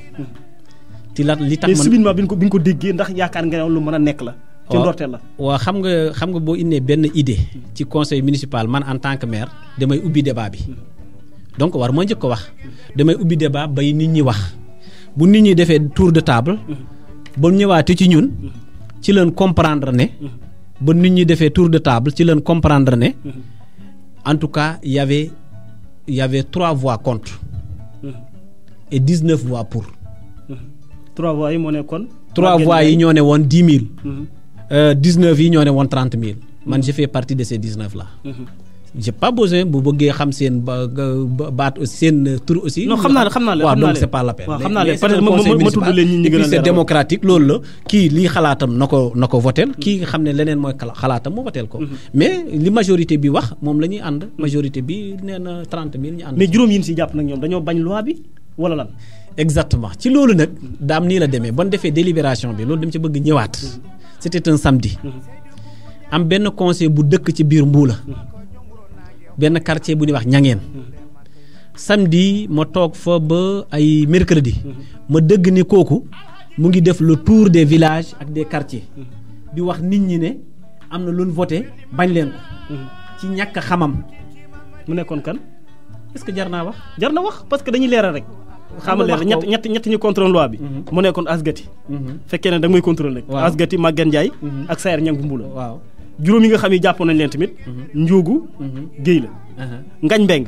Umar Géy. Pape Ñang ak Ayda Ñang. waaw. leer na. leer na waaw d'accord mais ñooñu kan moo wër na leen loi bi baaxul wala lan. exactement te voté nañ ko pare. exactement ñooñu Sayer Ñang moo leen gën a jege. moo dem ci ñoom. ba ma ko déggee man dama ko woo. ma ne ko ma woo ko suma bureau ma ne koy dégg naa am na looy dox. mais dem ko wax de manière intelligente. waxuma ko rek directement. absolument dama ne ko su ma sañoon. dañuy dem julli ji jumaay ñangeen. ma wax ñangeen ma wax leen li xew. dama bëgg donc yow nga informer le imam bi. c'était un mercredi jeudi vendredi. ma dem julli ji foofu. donc délibération bi amagul sax une semaine. mu ñëw defal leen un cours magistral. sur l'acte 3 de la décentralisation. ba tey nag léegi nag yattaale boobaale. ma waxaale leen ci aussi délibération bi nga xam ne jël nañ ko. li jëm ci kër yi ak li jëm ci tool yi. ci loolu ma jàpp ni ba ma paree jàpp naa ne ñii may waxanteeg. nanguwul lii may wax. ma ne leen nag yaakaar ne waxi Sayer lañ gën a jàpp ci li nga wax. waaw non man dem koo xam rek. parce que avant may conclure. boo ma conclure imam bi moo mujj wax def ne bon dégg naa li ngeen wax mais yéen mbokk yi déglu leen ma ñu ngi déglu li góor yi wax ci mbiru kër yi. d'accord na danañ ko def. waaye góor yi mbiru tool yi teg ko ci suuf. ma ne ko du suma mbir nag. c'est l'affaire du conseil municipal de Mboula. ñi xamee ko noonu. ma jóg dem. ci loolu c'était le 30 xam nga délibération bi ñu ngi ko def le 31 janvier. 15 ou 14 février donc 15 jours après c'était le Gamou de Mboula ñu dëkk yooyu ñu influencé woon ñu ne leen ñëw leen yéen ñëpp Mboula ñu def benn sitting def benn marche. pour won addina bi. ne lii d'accorduñ ci. toujours seen ci ñàkk xam gi. bon malheureusement waa Mboula Mbengeen ne leen mais pourquoi ngeen di bàyyi ba sunu gàmm. jot ngeen bëgg yàq sunu gàmm. waa Mboula Mbengeen wax ko waa gendarmerie ñëw leen marche 0. 1 mètre bu ngeen ko fi marché ma def leen ci ñëw fi. finalement ñi toog foofu ci suufu garab gi def seen sitting wax lu leen neex. loo xam ne tey su ma leen yóbbee ci yoon boo watul dana dem ci kaso bi parce que ils ont fait de la diffamation sur ma personne. bon ma yaakaar ne ba tey ñàkk xam la. ma woote wax beneen réunion am Mboula. c'est-à-dire ci tënk woo naa juróomi réunion.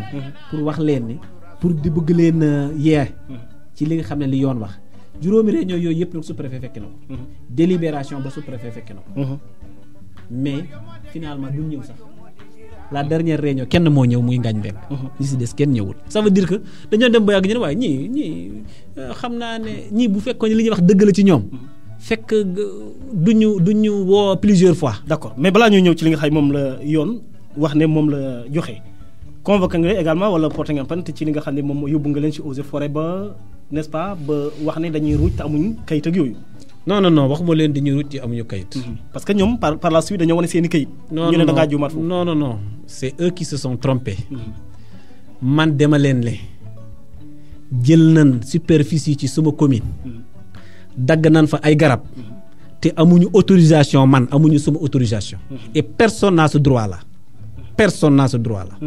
amul kenn ku am droit ñëw ci domaine national nga jàpp superficie bu la neex ci suma biir commune nga ruuj ko dagg ko def loola neex loolu laa leen léegi nag loolu pour constater les dégâts loolu moo tax ma déplacer un agent des eaux. lan mooy différence boobu par exemple. waaw muñal ma ñëw c'est-à-dire loolu laa wax ne pour ma xam exactement la gravité des dégâts. comme man je ne suis pas un agent des eaux et forêts moo woo un agent des eaux et forêts mu ñëw def le constat. non un agent des eaux et forêts bu yang amutoon poste boo c'était vacant. absolument, en ce moment oui bu département bu Linguère voilà. bu Linguère laa contacté. léegi kooku contacté un de ces agents bu nekk à Daara. kooku moo ñëw. ñi ànd ak aussi le commandant de la brigade ko nga xam ne moom tim day def son constat. ñoom ñëpp ñi constaté bon constaté l'agent des eaux et forêts yóbbu def PVM. yóbbul son supérieur convoqué leen. bon leen convoqué ñi ñëw ne ñun demoon nañ yang un agent bu fa nekkoon bu ñuy wax laam. daggaloon nañu kayit. oui. daggaloon nañu kayit. ñu ne daggal nañ leen kayit waaw d'accord léegi nag xam nga dafa am lu am. dafa am ay terres yi nga xam ne yii c'est du ressort. absolument des services des eaux et forêts. ak terres yoo xam ne c'est le domaine national. ça c'est du ressort du conseil municipal. boobu agent des eaux et forêts amul droit. daggal la ni la dama lay autoriser nga dem seet superficie bu la neex nga dem dagg ko balaa moo def loolu dafa war a laaj yow Dame Ndiaye est-ce que am nga autorisation est-ce que terrain ba yow yaa ko moom ne waaw an sa kayit mu ngi nii bi jógee ci mairie bi waaw d'accord kon nag ma autoriser la nangami garab ya nga fay dagg mu ngi mel ne rek sa biir kër sax xam nga sa biir kër sax même boo fay dagg garab da nga war a woo agent eaux et forêts yi ñuy wax la nii lañ koy dagg ak yooyu mais tant que kayit boobu amul nit ki waa eaux et forêts waruñu ko daggal kay ci loolu nag laa wax ni laam booba bi ko defoon moom dafa juum ci biir mbir mi waaye man jàpp naa ni c'est l'État dans l'État là c'est la collectivité locale et les services déconcentrés de l'État loolu duñ ci àgg fu ñu ci war a àgg d'accord li am solo moo di ne ñii fin ruuj tey ndax am nañ autorisation bu leen wax ne fii am ngeen droit ruuj fa amuñu autorisation boobu donc waruñu faa ruuj d'accord mais xëy na bu ñu jeexalee ci li nga xam ne moom mooy mbir moomu lay xëy na ñoom dañu jàpp ne ba tey ñi ngi ci ndam dem nga sa yoon gaa mais ñoom ñoo gagné ndax xëy na yoon tëj na leen 1 mois dama xamul ndax ferme wala xëy na yow am nga extrait boo jot ba nga xam ne danga xëy na danga ma leeral 1 mois ferme ak daan boo xam ne biti war nañ koo joxe ndax ferme lañ wax wala waxul 1 mois ferme. non avant loolu léew leeralal ma ni fi nga waxee ne ñoom dem nañ ci yoon am na ndam boobu naka la. parce que xam nga dañ xam nga dañ ne dañ leen a jàpp yoon daan na leen. yoon daan na leen mooy lan. yoon daan na leen mooy am na ndam. ah non parce que xamul tax ma bëgg mu leeral si ferme boobu 1 mois ferme parce que xam nga ñi nga daagu nii ba tey kenn ku nekk sa kër. waaw loolu laa bëgg a leeru ndax 1 mois ferme la yoon wax. bu waxee 1 mois ferme la wax. lu tax ba tey ñu nekk ci biti. loolu laa bëgg a laaj techniquement. waaw loolu nag xam naa ne da nga waroon a adressé wu. oui ak les services juridiques. mooy le tribunal régional de Louga. ñoom ñoo def jugement bi. ñoom ñoo leen condamné 1 mois d'emprisonnement ferme. lu tax ñoom ba léegi ñi ngay daago. question bi ñoom procureur ak président tribunal bi leen atte. ñoom nga war a dem poser. mais extrait bi nga xam ne bii jot nga ko extrait de primitif bi nga xam ne bii jot nga ko. waaw du ñàkk na jot nga. jot naa ko mais luñ ci bind 1 mois ferme. mais léegi ferme bi lu tax léegi ñuy daagu. mais laaj ko ñële. laaj ko tribunal ak daan bu toll naan 1 million. waaw loolu lépp gis nga ko si primitif bi la jox. waaw bien sûr. mais ba tey gis nga ne ñu ngi yow xanaa yow yaa ngi posé la question sax mais lu tax lii. en tout cas. en tout cas mu ngi noonu. li wóor daal mooy. jot naa ko primitif bi. 1 mois d'emprisonnement ferme moo ci nekk. ak une amende à payer à la commune de Mboula. une amende de 1 million à payer de manière solidaire mooy ñoom ñëpp ñoo koy bokk.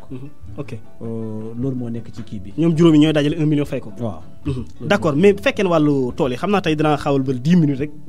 ñu baal ma ko 10 minutes dinaa ko xaababal alors bu fekkee ne wàllu tool yi tamit tool yi ñuy doog a bay la wala tool yu yàgg la wala loi bi tool yëpp la laal. non daam. képp koo xam ne da nga doon bay daawaati jiik ak daaw. ba ren ñëw. dañ ne la sa tool demal nga continuer di ko béy amul benn problème. waaye nag ñu ngi lay xamal ne amul benn kayit de. te suuf boo ko bëggee moom dañ koy amal kayit. képp koo xam ne nag ni da nga bëgg li ñuy wax ci wolof sonjaan. nga dem ci àll boo xam ne kenn musu kaa béy wala gëj nañ ko béy ay ati at. nga bëgg koo béy ren. da ñuy ñaan. ñi dem seeti fi nga ñaan ndax amul benn gàllankoor ndax amul nekkul ci moomeelu kenn ndax du yàqal kenn bu fekkee ne jafe-jafe yi fi waroon a am yëpp amuñu bu boobaa den lay may ci boo fayee sa frais de bornage juróom ñee nag ne ñun duñ la ñaan denan béy ñaanuñu béyuñu yoon dal na seen ko. d'accord mais monsieur le maire est-ce que foofu tamit du jaral nga def sensibilisation wax leen xëy na yaa ngi wax mais nga waxaat askan wi dafa am béréb yoo xam ne yi wàllu càmm moo ko moom am béréb yoo xam ne wàllu mbay moo ko moom mais loolu est-ce que askan wi xam nañ ko dëgg-dëgg. non amul mbuula pour le moment. amul. mbuula tool yi toolu nawet la. bu nawet bi weesoo tool yi ñaay na. jur bi da ciy jaar guddeeg bëccëg. fi amul tool aussi. jur gaa ngi fay jaar guddeeg bëccëg ba fi mu toll nag loolu moo am mbuula amul fenn foo xam ne dañuy wax ne fii tànku nag rek moo fiy jaar amagul de xañ na mu am ca kanam wala fii ab gopp béykat rek moo fay jaar amagul yow xam nga ne ñun toolu mbayu nawet lan am ñetti weer ñeent mu ñaay bu ko defee jur gi dafa jaar fu mu leen neexee donc y a pas à sensibiliser les gens pour di leen wax ni fii den fay béy ak fii den fay sàmm mais ci loolu damay profiter occasion bi dem naa Mbéyeen ñoom Serigne Diaw suma jarbaat Serigne Diaw wax ma ne dafa bëgg ma ñëw Mbéyeen ma rafetlu ko mu woo population bi yëpp ñu waxtaan ak ñoom loolu dama ko bëgg dama bëgg fépp foo xam ne am na lu lëndëm ci bopp nit ñi woo ma fa benn ajjuma wala benn samedi wala n'importe quel jour man ma ñëw mu nekk ay question comme ni nga may laaj lépp loo xam ne ni da leen a xaw a lëndëm man ma tontu leen ci lu tolloog suma xam-xam loo xam ne xaw ma ko ma ne leen dem leen seeti keneen koo xam ne moo ma ci ëpp xam-xam dialogue bi daal vraiment bëgg nga ñu def ko baax ci commune bi dialogue dialogue moom c'est la priorité des priorités parce que lëndëm daal baaxul xam nga nag ñun suñu dëkk ya amul rajo amul télévision amul yooyu loolu communication ba dafay des bu fekkee ne ñun lépp luñ def dañuy am suñ benn rajo communautaire boo xam ne dañ ko ci jaarale kon xañ na yenn lëndëm yëpp du am daal donc dialogue bi moom vraiment soxla na ko lool alors d'accord mais ñi nekkee ci wàttu dex gi tamit lan nga ci préparé da ngay yaakaar ne au fur et à mesure képp ku bayee ci wàllu dex gi da nga fa jóg wala lan la non du sax du ci wàllu dex gi rek fépp fon la may daam am nga droit exercer fa activité booba bi nga xam ne moom nga demandé woon fépp fon la may nag waaye nag dafa am fu ñuy wax lu domaine maritime nag moom ñun bu ñu mayee duñ mayee domaine maritime ñun domaine national la ñu mayee ci la ñu mayee ku ñu ñaan ci domaine maritime tim dana la wax ne lii bokkul ci suñu compétence domaine maritime bi mooy fi nga xam ne fi ndox mi jege na fekk waaw nga xam ne ndox mi dafay laal waaw d'accord mais xuloo bi am ci diggante wàllu population bu Mbula mais ndax dana wax tax waa SAED ñoom itam ñemee ñëw defu seen liggéey non est-ce que xuloo am na daam xam nga buñ ko yóbbu mbir mi aussi fu mu àggul xam nga doon nañ wax fi télé yi di wax ne Mbula nangam mais yow lim nga fi juróomi nit la du juróom benn juróomi nit la muy juróomi tool ñaata tool ñoo nekk biir commune bu Mbula donc mu ngi mel ni une goutte dans la mer loolu du tere benn partenaire intervenir dans la commune de Mbula. mais yaakaar naa ci benn politique laxasu si ñiy jàpp ne xëy na say militant da nga làq kenn dóor kenn. non Sénégal gi lépp lu fi am. politique dana rax ci biir. lépp lu fi am. boo watul sax boo amee ñaari jabar ci biir boo watul politique dana rax ci biir. donc lu fi am rek politique dana rax ci biir c'est sûrement et certainement politique dana rax ci biir waaye. quant à maintenant. wax ni ñii dañoo ànd ak man wala ñu àndut ak man man dama dem sur le terrain yóbbu suma oto moo constaté ni juróom ñii ñoom laa teg suma bët ñi def ay toolu sonjaan loolu moo tax ma yóbbu leen ci yoon d'accord wax naa leen moom sax au niveau du tribunal nee na est-ce que affaire bi du kumba am ndey la ak kumba amul ndey ma ne leen bu fekkee da ngeen gis beneen Dame Ndiaye à côté bu def la même chose que vous wax leen fii turam d'accord laata ñuy jeexalee ci convoqué ko léegi juróomi minute rek moo ñu dese laata ñuy jeexalee fi nga xam ne fii moom mooy URD ni ki ñeenti fan tamit ci weeru janvier la ñu amal loi bi nga xam ne bii dañ fiy tere lépp lu jëm ci wàllu mbuus yi nga xam ne jàpp nañ day yàq wàllu environnement te sa xel màcc ci wàllu wi ndax loi boobu yaakaar nga ne dafa yéex a ñëw trop daam buñ xamoon ne yàq gi mbuus di yàq alam bi kon danañ wax ni yéex naa ñëw lool ma jox la benn exemple gis nga benn mbuus boo ko dugalee fi ci suuf lu war a toll ci ay téeméeri at diggante mbuus boobu ak jëm kaw suuf sa dara mënu fa am te xoolal ni mbuus yi tasaaroo ci àll bi àll bi ni ci mbuus yi tasaaroo jur gu ko lekk yow doo ko rees beneen bi mbuus bi fu mu suulu gàncax duutu fa sax su ma yemee ci ñaari yooyu rek ci biir Sénégal ñun jur leen am ak gàncax gi jur gi danañ dee gàncax gi dun sax kon lan moo fay des dara desatu pour dire donc loi bi vraiment jot na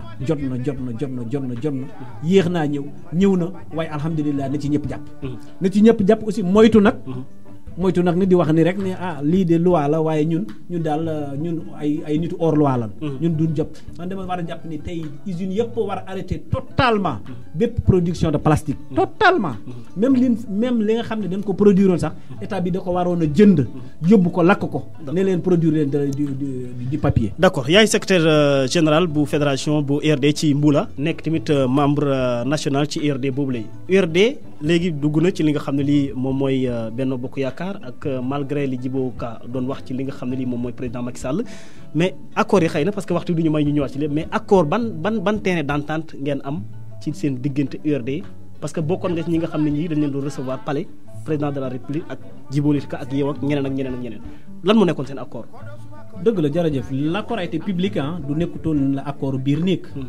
accord final bi moo di ne président Macky Sall ak responsable APR ak le secrétaire général de l'URD Djibo Ka ak militant wu URD ak responsable ñëw na ñoom ñëpp autour d'une table ne d'accord nañ ne URD dana jàppale le président Macky Sall pour développer Sénégal parce que tey mooy président de la République dana ko jàppale ci bépp man bu man pour que Sénégal suqaliku te loolu nag président de la République moo ko njëkk a ñaan moo tax ñu wuysi ko ci buñ ko ci wuysee nag defal nañ benn accord boobu bokk na ci tey lépp luy yokk président Macky Sall ñun URD dañ ciy taxaw waaye aussi lépp luy yokk URD président Macky Sall dana ci taxaw ci loolu sax d'ailleurs tey il est formellement interdit dans ce Sénégal là que benn militant de l'URD di dem di jéem a influencer benn militant APR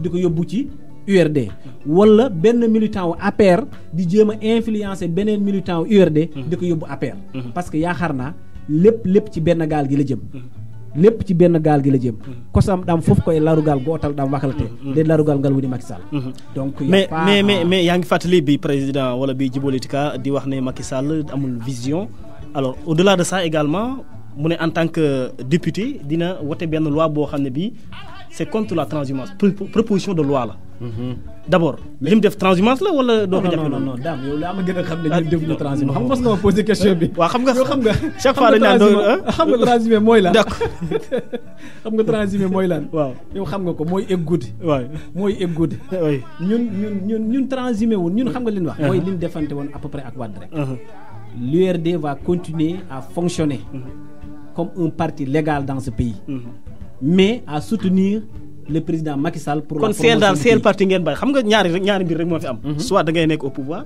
wala soit nga nekk dans l'opposition. On n'est pas dans l'opposition aujourd'hui on est dans le pouvoir. mais léegi nag bu ngeen jógee ci opposition ñëw ci pouvoir nuñ ko mën a tuddee loolu mooy jógee nañ ci opposition dem nañ ci pouvoir de transhumé déedéet xam naa ne loi bi de moom du ko proposition de loi bi moom monsieur le ministre Djibo Ka xam naa mi ngi may dégg xam naa du ko defal mais léegi dama lay waxal leen oui bu kenn jógee ci pouvoir dem opposition nag loolu lu mu tudd mais c'est très rare loolu est-ce que mën nga fàttali loolu bu amee tam loolu lu mu ko tudd mais lu transhumance mais loolu mais gisaguñ ko en tout cas man xam en tout cas histoire politique xam naa ne yombul de daam lëngoo daal ñun ñu ngi lëngoo APR ak URD tey ñu ngi lëngoo pour jéem a suqaliku pour jéem a suqali Sénégal pour jàppale président Macky Sall lépp loo xam ne mën na indi développement ci biir Sénégal d'accord danañ def nag suñu kémtulaay kattan commission bi nga xam ne fol nañ Djibo Ka mu nekk président bi képp kuy militant URD da nga xar sa tànk tubay pour que commission boobu mu joxe ay résultats ci Sénégal ci giir bu gàtt bu soobee yàlla mais bi nga waxee ci li nga xam ne moom mooy wàllum militant yi kenn amul droit xëccee URD wala xëccee APR di yóbbu feneen ba nga déggee maître Amadou Ka bu mu demee Koyli Alpha di wax na tamit nañ ko gën a jox gëdd comme day dugal loxoom ci li nga xam ne moom mooy kër ga alors luñ ci def nañ ko mais dafa mel ni dañ ko fa jàpp ne dañ ko faa tuutal te ñu yaakaar sax xëy na sax yaa ngi ci gannaaw parce que xëy na foofu mooy sa fief yow lañ fa xooluñ keneen d'abord kàddu yi de façon daam man fekk wu ma ko de waaw man fekk wu ma ko ñoom def nan ñetti gàmm su ma ñetti gàmm yi am ci biir Mbuula dem naa fa fépp fu ma fa dem ñu ne ma ñii jaar nañ fi waaye yàlla def na nag fekkante wun kantaa li ñu wax je pense que ñoom ñoo gën a mën a nettali leen wax wala ñi ko fekkee xam nga nag boo fekkewul mais lu tax chaque fois ngay leeral ne amuñ droit xëcc ay militants wala ci accord bi rek nga sukkandiku. waaw man sax dama juum dama la waroon indil accord bi. oui dama la ko waroon indil moo won la. loolu c'est pour xamal militant wu renouveau ak militant yi APR tey benn lan bu ci kenn jéem a bu ci kenn jéem a wàññi keneen ki bu APR jéem a wàññi URD bu URD jéem a wàññi APR benn lan. d'accord mais c'est une sensibilisation. mais maître Amadou Ka d'abord. te liñ def ci kaw. oui du ñu ci suuf ñoo ko war a teppi. loolu warul mën a am mais maître Amadou Ka da nga yaakaar dafa bëggoon a teppi jaar sa terrain wala lu mu bëggoon. bon loolu laa wax ne en tout cas moom gàmm la fa ñëw. bu fekkee ne mbiru gàmm la doon dox. di jàppale sëriñ bi pour la réussite du gàmmu ñu ngi koy wax bismillah bu fekkee ne mbiru politique la doon dox ndax xam ne Koyli Alpha c'est le fief de l'URD. Il y a pas un autre militant autre qu'un militant de l'URD à Koyli Alpha. mais yéen a bokk léegi Benno Bokk Yaakaar. waaw donc moo tax ma ne non ñu nekk ci Benno Bokk Yaakaar désolé. oui yéen ci président. oui waaw ñun on est dans la mouvance présidentielle. absolument d'accord je suis d'accord. pour dire que. képp koy wuti militant wu Macky. képp koy wuti militant Macky. demal feneen. mais xamal ni à Koyli Alpha moom c'est déjà acquis. d'accord une seule question. Mboula sax totalement. une seule question mooy comme département bu Linguère Djibo Leyti Ka ni mu ñëwee nii. ni ngeen ñëwee waa URD day topp ci gannaaw monsieur le ministre Aly Ngouille Ndiaye wala nu ngeen liggéeyee. ñun on va travailler pour la promotion de l'URD pour la massification davantage de l'URD. Quant à maintenant la relation Djibo Ka et Aly Ngouille ça va les regarder les deux. loolu ñoom ñaar ñooy seet seen relation nu muy def ñoom ñoo ko xam ni nga koy defee ñun daal ñun en tant que militant de l'URD comme moo nekk ministre département bi ndax Djibo Leyti Ka dina am charge topp ci gannaawam ñu defar parti bi gunge président mu am deuxième mandat wala day ber daaram ne moom itam ministre la woon xëy na moo gën a nekk mag du topp ci gannaaw kenn. loolu laa wax ni xañ na boo fi invité woon Djibo Ka wala Aly Ngouille dana la ci gën a jox leeral mais ñun xamal lañ ni bépp militant bu nekkul APR ci biir département de Linguère nekkul URD xamal la ñun on va aller te chercher pour que ñu ñëw nga yokk ci biir URD pour que ñu falaat Macky en 2017 ou 2019. ñu ngi la bay nga tàggu ak askan wi. bandira bi donc ñu ngi leen di taggu di sant bu baax Dame Ndiaye di sant Ferlo FM vraiment Dame yaa ngi jàppale Jolof parce que képp koo xam ne jàpp nga ne kàddam war nañ ko déglu yaa ngi fexe ba gis ko loolu nag la nit fu mu féetee rek foofu lañ koy yaakaaree moo tax fi nga féete yaa ngi fiy béyee sa waar yàlla na la yàlla jàppale yàlla na la yàlla jàppale mais aussi Jolof aussi nan la jàppale leaders yi nga xam ne c'est des leaders politiques ou de développement yu nekk ci biir département de Linguère te di nekk fii ci Dakar aussi je crois que war nañ jokkoo ak yow de temps en temps parce que vraiment ki nekk ci communication bi ki nekk ci politique bi ki nekk ci développement bi fànn yëpp ñoom ñoo war a dóorandoo ñoom ñoo war a li la ñuy xàccandoo dóorandoo en tout cas yow xàcc nga ñun tamit danañ xàcc yàlla na yàlla def ñu dóorandoo pour le développement du Jolof. vraiment taxaw nga pour jàmm comme Moustapha Diop sax déet soit Mboula. Moustapha def médiation Moustapha jógee xëy na jàmm Moustapha jógee. waaw mais comme dënn yi nii ñii jëf fii comme yow yaa jiiti monsieur le maire. est-ce que taxawoo pour nga suppléer na taxaw naa wax dëgg yàlla lépp ñu waxtaanee. le capitaine du bateau. képp kuy bëgg bateau bi di suux. wala kuy bañ bateau bi di suux. moom moo la féete kaw. tey Mboula man en ma qualité de maire képp kuy bëgg jàmm biir Mboula man maa la ci jiitu. incha allah jërëjëf man xam naa danaa si dox sama wàll. alhamdulilah jërëjëf mbokk yi nag jàmm am na Mboula nag. waaw jàmm am na man nee naa les choses comme ça aussi jërëjëf mbokk yi ñu ngi leen di gërëm di leen sant mu nekkoon Goriba nekk maire bu commune bu Mboula nekk tamit secrétaire général bu fédération bu URD ci Mboula nekk tamit membre bu URD au niveau national. ñu koy gërëm di ko sant mbokk yi bu baax Dame Ndiaye moo nekkoon ci kaddu gi ñu ngi gërëm Samba Giladio Ba mi nekkoon ci wàllu réalisation bi gërëm ko moom Samba Giladio Ba El Hadji Daouda Diaw bu Jolof Actu mbokki jàmm jam koy ñalle toro mbelle ni ko ni kay be ni mu de toro koy be ni la ma de ay